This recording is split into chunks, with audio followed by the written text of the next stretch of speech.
Hi everyone, Hello everyone. and what we have for you today is healing the father wound. And this is a little different than how you'll find it elsewhere. So we hope you enjoy it. It's taken from an IPSA seminar, so it's quite high level in terms of its content. But if you can follow this, there's an awful lot within it that's practical. And just a quick shout out to Leighton, by the way. I'll mention him in the description too. Thanks, Leighton. Yes, thank you, Lathan. Cheers. Take care, everyone. See Bye you for now. soon. This is another one for the lads. And particularly as Leighton has asked about this on the Discord, and I promised him that we'd do something about it. But this isn't Leighton, this is a collective representation through which we could perhaps help Leighton, but it's the kind of thing that we help other young men with. So the spectral figure then is obviously the so-called archetype, and it's taken the form of a Stoic philosopher, because a lot of these young men at the moment who are suffering with a father wound refer to that through internet gurus, that Stoicism is some kind of ideal to aspire to, basically putting up with things. Jordan Peterson's pushed this, and so have many others as well. Whereas some aspects of Stoicism, as interpreted through internet gurus, is useful, it's important to understand, particularly the Roman emperor, who's always quoted, Marcus Aurelius, that he was the most powerful man in the world. He could afford the luxury of being stoic in philosophy because he had complete control over his environment, whereas the young men don't have any. And if you make such a person adopt the ideals of Stoicism, then there's a huge gulf between their inner fantasy about how things should be and what they can actually achieve in their life. But in this, we can say that the so-called archetype, the Platonic form of the masculine in general, as it configures into the father to represent back to this young man, his level of development and understanding will change if it's interacted with. In other words, that figure is only a representative of other things that can pass through it. Because it's spectral, light can pass through it. So what light will be allowed to pass through and what light will be received from the Platonic field? The state that we were in will determine what we first experience. That's a principle in Tantric Buddhism, but it's also something you find naturally in depth psychology. So this young man with his game controller, who is facing away from the outside world, which is in darkness to him, it's unconscious, whilst he's playing his video games, can only access that which is suggested to him. So it will appear as a deep structure complex, first of all. And then how will that change if he interacts with it? Then the middle figure is supposed to be the stepfather, for many young men, an irreconcilable version of the masculine who is not their biological father and may be hostile and aggressive towards them openly, or just separated from them and therefore not working the proper father role for them on the inside. The biological father is represented by the figure on the right at some distance, hands in pockets, separated from access to his son for whatever reason. It might be because he is distant and always was. It may be because of marital or other relationship issues, but the young man has grown to the age that he is. He's not out in the world. He's in the world of fantasy and under the influence of internet gurus with an impossible ideal to become Marcus Aurelius, the philosopher, emperor of Rome, and Stoic icon, of simply putting up with things. And when somebody's on the floor, there might be an element of the necessity to do that, to adapt in a stoical way, but you have to become more of an active agent in the world to make changes. Because simply sitting and playing video games isn't going to help. Now, specifically with Leighton, because he's shared things openly on the Discord, you're all on the Discord and you will know about these things. He's posted something this morning as well. He's asking for help with this issue. He is building himself, and he's at a very sensitive stage where the wrong kind of influence could very easily reconfigure in his life. So the building of his ego is going to be very, very important. And what he's done recently is reveal where the likely fracture lines are configuring themselves through his complexes to anticipate the direction he's going to go in. And those fracture lines will open up and he could fall down between them into a chasm. And it's very difficult to be, or to not be baited into responding to the complex's intended trap. So as a microcosm, if you like, of the general approach that's necessary for young men like that, he has to be nurtured and strengthened in preparation for what he will have to do before he arrives there. So that means some encouragement in the immediate term, some preparation, because he's done this before, and you guys will know that he's been open about it. He gets misdirected by the complexes and falls into a prepared trap that's been projected ahead. So the idea of the stepfather and never knowing his real father, and the fact that he's been influenced by internet gurus and stoicism and plenty of other things, that's a kind of a configuration that would be of help to him to understand, provided his ego is strong enough. Because when we draw these things out into consciousness, they pass through the field of complexes, and in so doing, they take on libido, they take on the energy of the host individual who is suffering, deplete the ego of its autonomy, use the libido to give them autonomy, and then they all start. They're no longer simply images, they are active interference patterns in the life and experience of the ego. So it's not enough to simply make a representation. This is a representation. It's what we do with it.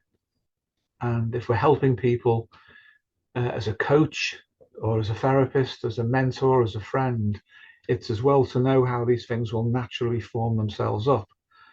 So the archetypal representation, because we take archetypes, all of them, as described by Jungians, to be images rather than things in and of themselves. Jung made that distinction, but I don't think he made it clearly enough, that these are representations and they change when we interact with them properly.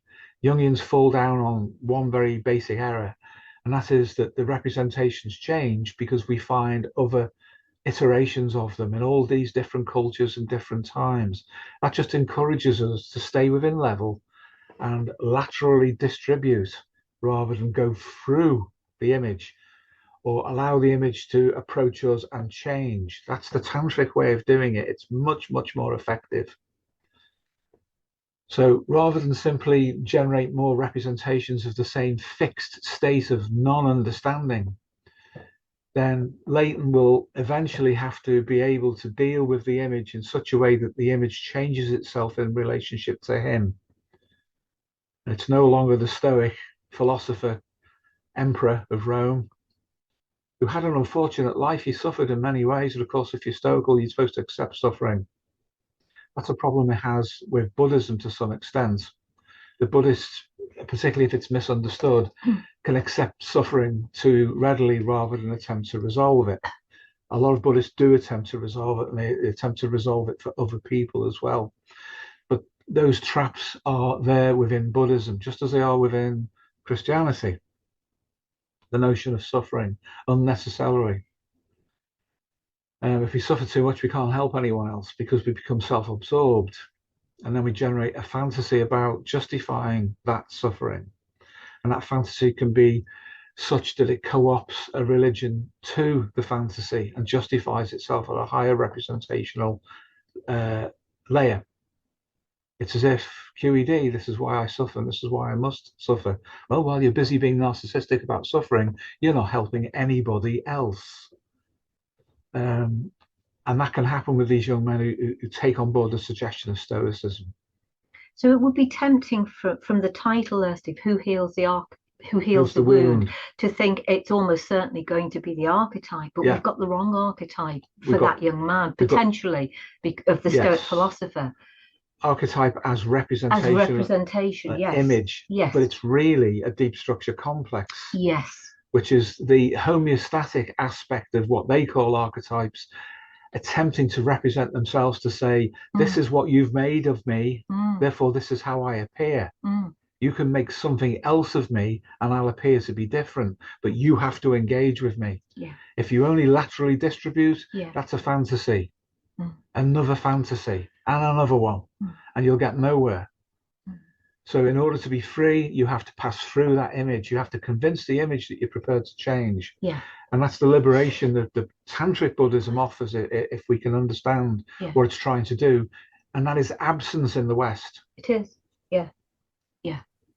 Because the only relating, it appears anyway, in this representation of the masculine seems to be fantasy based. I mean, the suggestion is that it is fantasy based because the young man's playing a video game. So, you know, the relationship to the image is, even to the image, is not as it should be. And as you rightly say, he needs to get beyond that representation anyway. So in terms of who heals the wound, in terms of that lineup of men, you know, you could, as one possible response, say possibly none of them in terms of their representations. And you could also, because it's a projective medium, it might even be possible to suggest that the guy who is in the center, the stepfather, may actually be a representation of the father, and the other guy might be the stepfather. So some young men might actually reverse those images and read it differently. That's absolutely fine. In order to make a statement and then move off from it, we have to have a starting point. So in that sense, that's why I said that the guy in the middle is the stepfather, because so many young men have a bad experience, and that's the one that stands proud, and the actual father they may or may not have even known is in the background. But easily they're all potentially interchangeable. They are. But if this were a different kind of medium, if this were a video and we were directing it and they were actors, it'd be easier to manipulate the dynamic to show some kind of progression. For example, suppose the young man put down his game controller and just orientated himself to his right and said, none of you are real. You're all complexes. None of you are real. Every one of you is an image that I've internalized and I've identified with. I choose not to identify with you. You're not even real. I open myself up to that which is healing within me, and I'm patient about being receptive to that. And when the ego can do that, it disidentifies with these multifarious representations that turn up. And it might be that we disidentify with a helpful one, but provided the attitude that we take is right in general towards the field of relationships, then something will step out from the background again. And we have to be disciplined about that, because what might step out might be the trickster, because we've challenged the representations, and the trickster may emerge and challenge us over whether we are genuine about our understanding of things. So when the trickster turns up, then we have to receive it and be very, very careful about that. We have to respect it, but we have to hold a position and know that even the trickster is not the final form of homeostasis. It's a mechanism of homeostasis in extended form. And then beyond the trickster, something else will emerge, or alongside with it, we might get the so-called anima if it's a young man rather than a young woman who's confronting something like this. But we have to be firm at that point and not suddenly say, oh, this is Carl Jung's ecology. We're in his territory. No, you're in his fantasies. As you've internalized them, you're still receiving deep structured complexes. When you can empty yourself of attachment, you can receive. That's a great paradox. Because what you receive then, although you're not attached to it, you nevertheless experience. But you experience a separation, but a relatedness too. If you receive things and identify with them, and just say there were three other figures there, they would all blend and merge and enter into him if this were a video rather than a still image. And what then? What do they do once they're inside him? Well, they would extend out, because they're not only what they appear to be. Some of them will be maladaptations and complexes in the psychophysiological sense.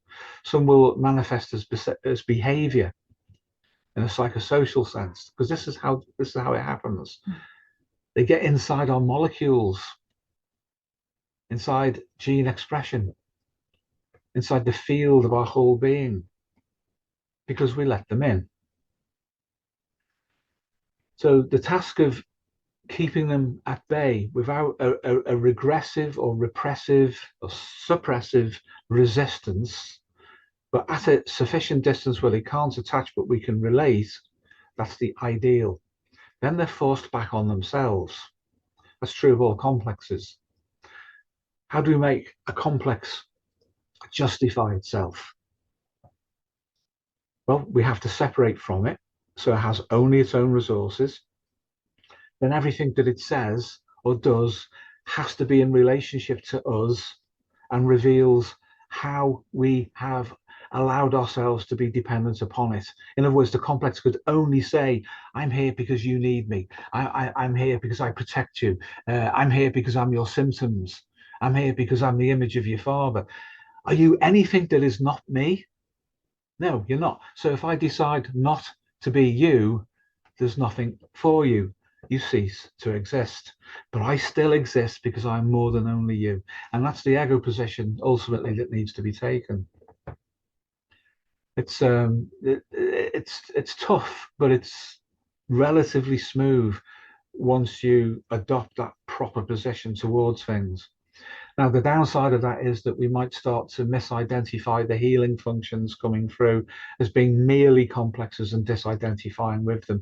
That's what the trickster will do. It will attempt to test us and see if it can misdirect us. If it can't misdirect us, it has done its job. It's pressure tested us. The trickster will go away contentedly. But if it can misdirect us, it will try and make everything worse. Because how else can we be persuaded by homeostasis that we're doing something wrong other than forcing us to make more of the error progressively as we go along? It's like Milton Erickson's idea of providing a worst alternative. You're doing something wrong, well, let's make you do it's so well, it's so bad, it's so uncomfortable to you. That was Milton Erickson's intuition. Jay Haley picked up on it. But it's homeostatic. In a perverse kind of way, it's to say, well, if you're hurting yourself, hurt yourself some more till you get sick of it. And then we're in the world of Tantric Buddhism as well. So all of these different systems understand intuitively that for some people, some of the time, that's how it has to work. Now, as therapists, we shouldn't hurt people, but they are hurting themselves. And the progression of therapy will often reveal how that happens and what the dynamics of that are through representations and through complexes. So ego strength is all about identifying this kind of thing and building the necessary defenses against it. Martin, you got your hand raised, yeah? Yeah, thank you. When you mentioned deep structure complexes here, and you also matched it with the Jungian approach of just laterally expanding when trying to understand that. So when we do that, basically, could we expect the deep structure complex to change in accordance with our hops, but on the same level? So we're not going behind them into the actual meta instincts, but we're just on surface level. So when we do those comparisons to other cultures and things, could we expect the images that are shown by the deep structure complexes, or actually the deep structure complexes, to match those ideas that we are approaching laterally? Is that how it would run? Yes, thank you, Mladen. And that's where the conditioning effect operates. So whenever we do that, it's reinforced. It's reinforced because Jungians do it. It's part of the field of the Jungian opus, is to find associations in the culture and use them, download them to justify why the archetype of the whatever is in one culture and in another and in another and in another. And then you find them in your dreams and you find them elsewhere. It's all the same thing. But that means we're standing still, but going sideways. And the deep structure complexes will absorb this and reflect it back. And then it seems to be confirmed. What is within apparently is without. But we're not moving on. The only way we can then reduce tension is to agree with the lateral distribution. And the reason that the tension reduces but we make no progress is that we're feeding something that wants us to stand still. That's typical of a complex. That happens in OCD. When you agree with the OCD, it's unpleasant, but it's not as unpleasant as if you disagree with it. And in terms of acquiring lateral distribution of Jungian-based symbols, it operates in the same way. And the deep structure complex follows that and tries to catch up and say, see, you're still doing it.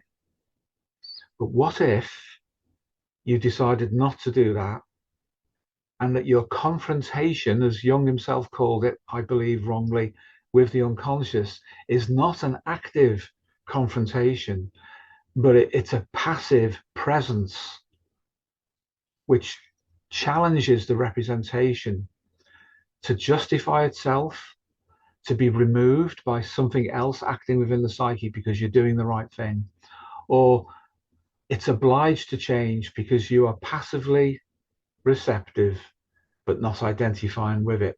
The pressure then goes out of the ego and into the complex. And when we're not in an altered state of consciousness, what happens is that the pressure that the complex feels always ducks into the ego, and then it distributes into the body and into the behavior and in the environment. And we feel the anxiety, the drive pressure of that, because some of it belongs to the complex, some of it belongs to homeostasis, which is trying to say, for God's sake, change. Can't you see what you're doing to yourself? Stop, relax, look inwards with ego strength, and that which is pushing you for its purposes will be looking into a mirror which now reflects back upon itself, and then it will struggle. And the amount of energy, libido, if you like, that a complex can hold when it's ego identified is limited, because it's limited to the bandwidth that the ego can operate within at any one time. Now, if it's reduced in the present, what it will do is go back to the past, and it will try and manufacture representations of where our adaptations have failed in the past, because that's what's built the complex. And the person who's trying to resist the complex then feels suddenly an image appear of maladaptation and weakness. Now, quite clearly, that's the complex pushing representations into the ego. And the complex, in effect, is saying, see, this was you. This is why I exist. This is why I protect you. But it's also your weakness.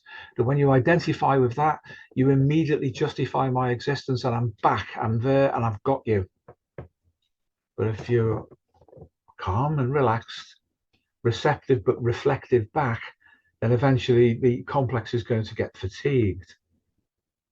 And this is something that you can utilize as suggestion in hypnosis. If you're working with someone and these images are coming up interactively, you can introduce the suggestion that the complex will become fatigued by its effort.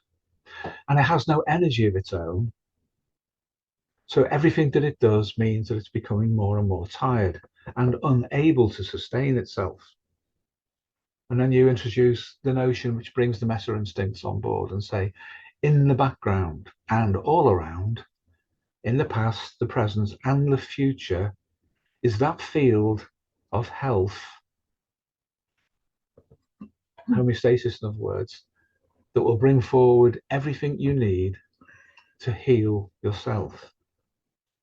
That's a vague suggestion delivered through language patterning, but the vague suggestion will interact with what appears to be vague, that is to say, not yet fully represented, because the complex is in the way.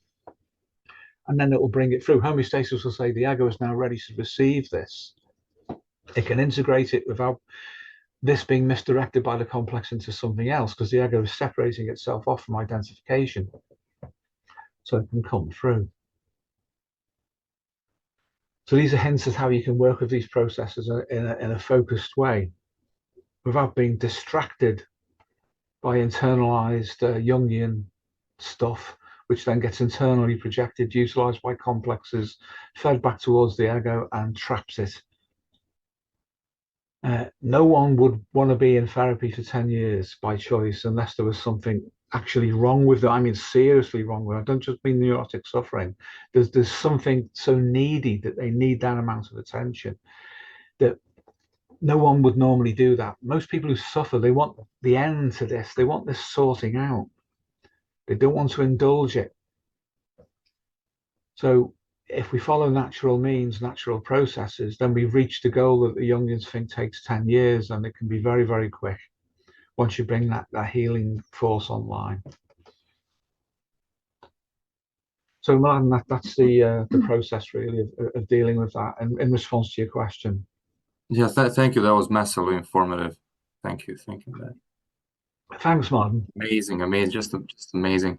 And yeah, the way you said how you can suggest, even though it is vague, it will go past the complex, and even though it is vague, a person's homeostasis will know what the best thing for them to do, and it could, or it should constellate a path forward that can emerge, even though we have not suggested anything concrete.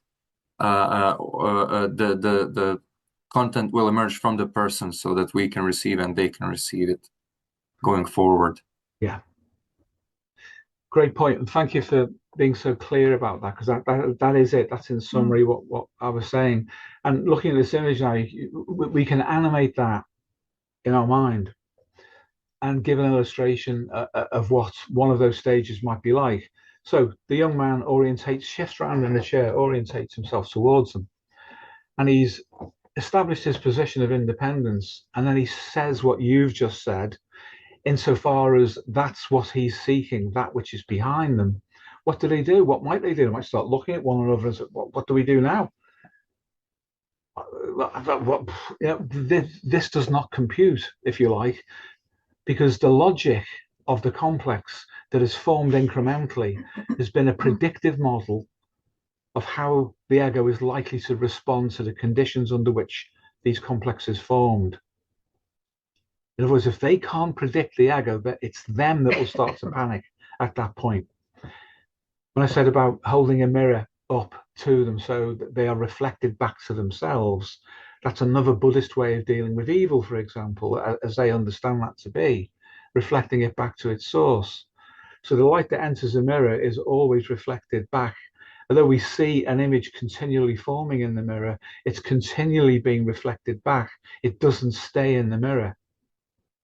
Only the fascination of looking into a mirror, either for a narcissist or for a complex, and complexes are narcissistic, only that fascination will bring about the collapse of perspective that is necessary for a complex to feel isolated.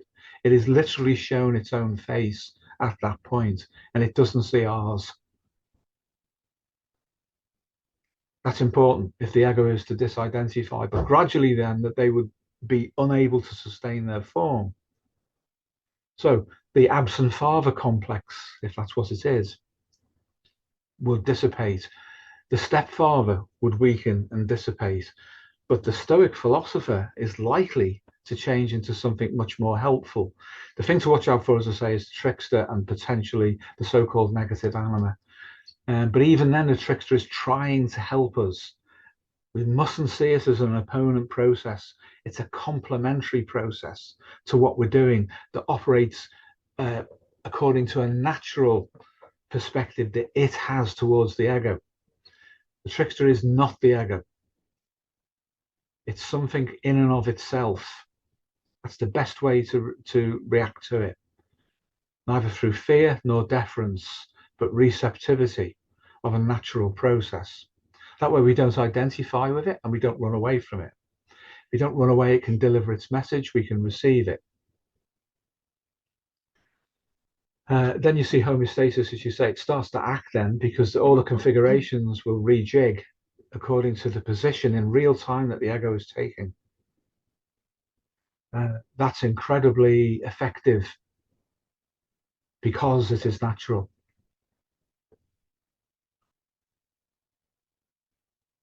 When you asked me about hypnosis as well, didn't you, the other day, remember?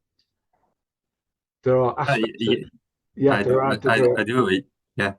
There are aspects of that here about what hypnosis actually is. It's an altered state of consciousness. There is a field of altered state within which we can configure ourselves differently on the inside and the outside. depending upon what we're trying to achieve. But one of the things it should give us, if we utilize it properly, is ego strength.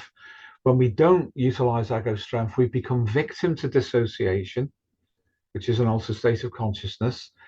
And that's what Pierre Janet observed when people became distressed and neurotic, is that there were altered states of consciousness, dissociation, fragmentation into subnuclei of consciousness, Jung's complexes. They're both right. The dealing with it, though, has to be as natural as the process which is operating outside of the ego to cause the neurosis in the first place. So we must learn to be receptive. And learning about hypnosis is the most efficient way of doing that.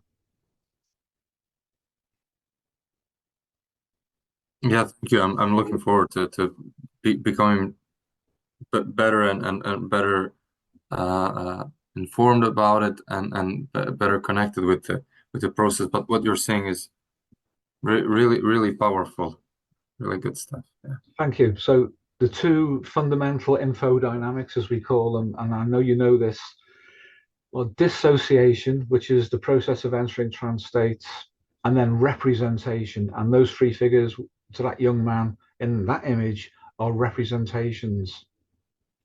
Dissociation, representation. If we engage properly with both of those, then we are engaged properly with our own homeostasis, our own self-regulation. If not, then everything else that will at least try, on the negative side of the equation, to utilize those dynamics for themselves. So why don't we just use them to heal ourselves?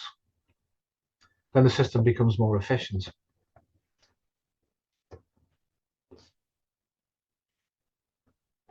Well, you okay? Do you want to? I was just thinking the enemy really here is cognition.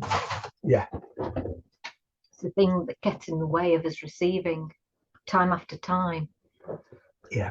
And you know, it's the stuff of complexes too. So we do have to get beyond being cognitive or overly analytical, which again is probably why these analytical methods don't work, that they just take us sideways rather than to where we need to be. So too much analysis, too much thinking, overthinking things, you know, which a lot of young men do, because a lot of young men are into philosophy, philosophical ideas. They feel elevated by them. And yet, as you say, when they engage in that way, they're still standing still. Yeah. So, yeah, I think cognition is the enemy. I mean, it would be even if you took an evolutionary perspective too, in terms of how the brain is developed, the neocortex is developed to adapt to an increasingly complex world. So we process so much through cognition, and we overvalue it and make it more important than it really is, and we miss out on all the other layers, on the things that it is actually based upon, whether it's, you know, and of course that will be represented differently according to you know, the position that we take on that, whether we look at it as being the different layers of the brain, or we think in terms of the various layers of the psyche going down into the ancestral psyche. You know, these are the places that we've become cut off from as a result of being just far too cognitive about the way that we live our lives. I suspect, isn't it?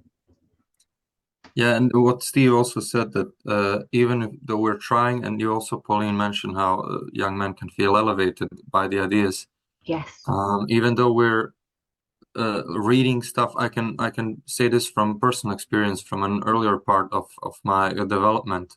Yeah. When I was into those ideas and reading, I literally put forth a plan to read the entire bibliography of Nietzsche or whomever, and thinking that was going to solve some things or whatever. And as Steve rightly says, that what should we find that it should point us to complexes, because what is that is always seeking the same behavior, thinking that that's going to help us, but we're stuck, can only be complexes, because we are in place, even though we feel that we are progressing, or at least I did, I felt that I was progressing through each book, that my understanding was widening, that I'm more adapted, that I'm I mean, we can also bring in Adler here, that you're gaining status of some sort that will, when we bring into Freud, of course, bring you the sexual resources, so to say, in a very reduced language, but you know what I'm saying. So yeah, it all ties together, and in the end, it's of course complexes, because the pressure to actually individuate wasn't going away. It was just being reduced. Steve says that we feel as though we're the pressure of giving into complexes, even though we feel that we're stuck, is still less than actually defying them. So it was just as you mentioned, but of course it takes to really engage with your life, and then to perhaps understand from whence it came, that literally overnight it just the interest in it went away completely. When you disidentify with it, when you understand that it got there by chance, it's not an integral part of flight, it came in by circumstances. Then it really, I never touched, didn't feel the need to engage. Like, I didn't have to say to myself, I will now cut it down to 10 pages, 5 pages per day, or whatever. It was just a natural process and a natural engagement that just cut it immediately, basically. Oh, he's really understood. Yes, you understood that perfectly. Yes. The opportunistic nature of complexes. They're like that, like you say, it just happens, and suddenly we're in the field of influence of them, of these ideas. But then they start, once they're inside, to accrue other representations and associations to them. And what do the Jungians do? They encourage that. They do. And they can't see it. They can't see that that's fundamentally wrong. We don't collapse by refusing to laterally distribute. We actually expand in a different way. We expand associations on the inside that are natural, rather than acquire them through suggestion from the outside, and then set up a reciprocal internal system that correlates with the external suggestion on the inside, because that's the distributed field of the complex. And you've understood that perfectly. That's absolutely great. Yeah, I think you're right to highlight the idea of the payoff as well, for being that way and being in that state, because it can feel too threatening to challenge the complex and to go beyond it. But that's where the real courage is, really, in this work, isn't it? And you've done that. That's quite clear, because you're talking from experience. That's how we know that you've done it, because you've described what you've experienced so perfectly, and also you've been able, as a result of that, to move away from things that presumably were harming you. You've moved on. You no longer feel the need to do that anymore, to steep yourself in philosophical ideas in an unhelpful way. So that's marvelous.